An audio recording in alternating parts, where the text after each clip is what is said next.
S. ಇಲ್ಲಿ ನೋಡಿ, ನಿಮಗೆ ನಾನು ಕೆಲವೊಂದು ಶಬ್ದಗಳನ್ನು ಕೊಟ್ಟಿದ್ದೀನಿ, ಹೌದಲ್ವಾ? ನಿಮಗೆ ಕೊಟ್ಟಿರೋ ಶಬ್ದಗಳನ್ನು ನೀವು ವಾಕ್ಯಗಳಾಗಿ ಮಾಡ್ಬೋದು, ಪ್ರಾಸಪದಗಳಾಗಿ ಮಾಡ್ಬೋದು, ಶಬ್ದವಾಗಿ ಆದರೂ ಮಾಡ್ಬೋದು. ನಾನು ಟೈಮ್ ಸ್ಟಾರ್ಟ್ ಮಾಡ್ತೀನಿ. ನಾ ಹೇಳೋದ್ರೊಳಗೆ ಮೂರು ಗುಂಪಿನವರು ಯಾರು ಫಸ್ಟು ಮುಗಿಸಿ ಕೈ ಎತ್ತುತ್ತೀರೋ ನಂದಾಯಿತು ಅಂತ ಅವ್ರು ಗೆದ್ದಂಗೆ. ಓಕೆನಾ? Yes, start.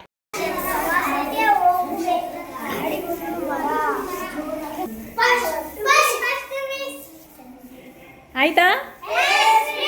Very good. ಬರ್ತೀನಿ. ನಿಮ್ದಾಯ್ತಾ? ಓಕೆ. ಹಾಂ, ಇವ್ರು ಮಾಡ್ತಾ ಇದ್ದಾರೆ. Team 1 first, team 3 second, team 2 ಇನ್ನೂ ಮಾಡ್ತಾ ಇದ್ದೀರಿ. ಮಾಡಿ, ತೊಂದರೆ ಇಲ್ಲ, ಮಾಡಿ. ಹಾಂ, ಹೇಳಿ. ಪ್ರವಾಸಕ್ಕೆ ಹೋಗುವೆ ವಾಕ್ಯ. ಹಾಂ, ಹೇಳಿ ಚಂದ್ರಿಕಾ. ಹಾಂ, ವಾಕ್ಯ. Very good. ಗುಡ್. ಮನೆಗೆ ಒಟ್ಟಾಗಿ ಹೋಗುತ್ತೇವೆ ವಾಕ್ಯ. ಹಾಂ, ದಾರ ಏನು? ದಾರ ಯಾಕೆ ಶಬ್ದ? ಹಾಂ, ಓಕೆ. 2-3 ಇದ್ದ ತಕ್ಷಣ ವಾಕ್ಯ ಆಗುತ್ತಾ ಅದು?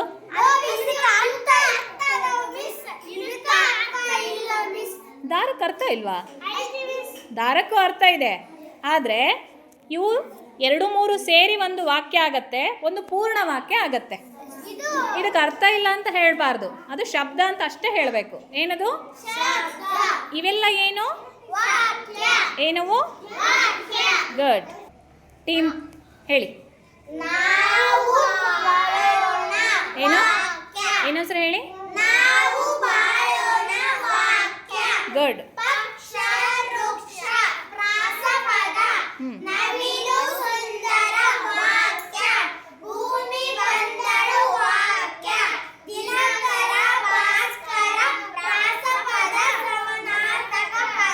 ಒಂದು ನಿಮಿಷ. ದಿನಕರ, ಭಾಸ್ಕರ ಏನೇನಂತ ಹೇಳಿದ್ರಿ?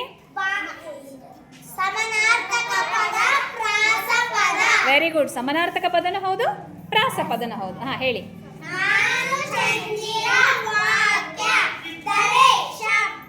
ಓಕೆ, ಅದು ಯಾಕೆ ಶಬ್ದ? ಇವೆಲ್ಲ ಯಾಕೆ ವಾಕ್ಯ?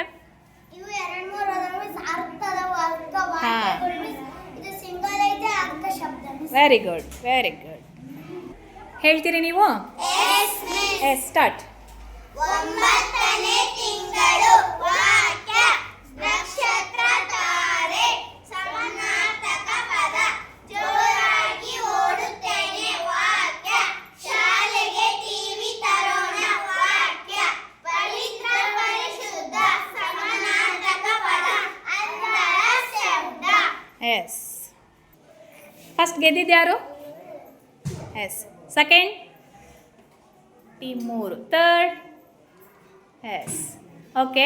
ಈಗ ನೀವೇನೇ ಶಬ್ದಗಳನ್ನು, ವಾಕ್ಯಗಳನ್ನು, ಪ್ರಾಸಪದಗಳನ್ನು, ಸಮಾನಾರ್ಥಕ ಪದಗಳನ್ನು ಮಾಡಿದ್ರೂ ನಿಮ್ಮ ಗುಂಪಲ್ಲಿ ಎಲ್ರಿಗೂ ಗೊತ್ತಿದೆ ಯಾವುದು ಶಬ್ದ, ಯಾವುದು? ಹಾಂ, ಗೊತ್ತಾಗಿದೆಯಲ್ವಾ? Very good. ಎಲ್ಲರೂ ಚೆನ್ನಾಗಿ ಭಾಗವಹಿಸಿದ್ದೀರಿ, ಚೆನ್ನಾಗಿ ಜೋಡಿಸಿದ್ದೀರಿ. Very good.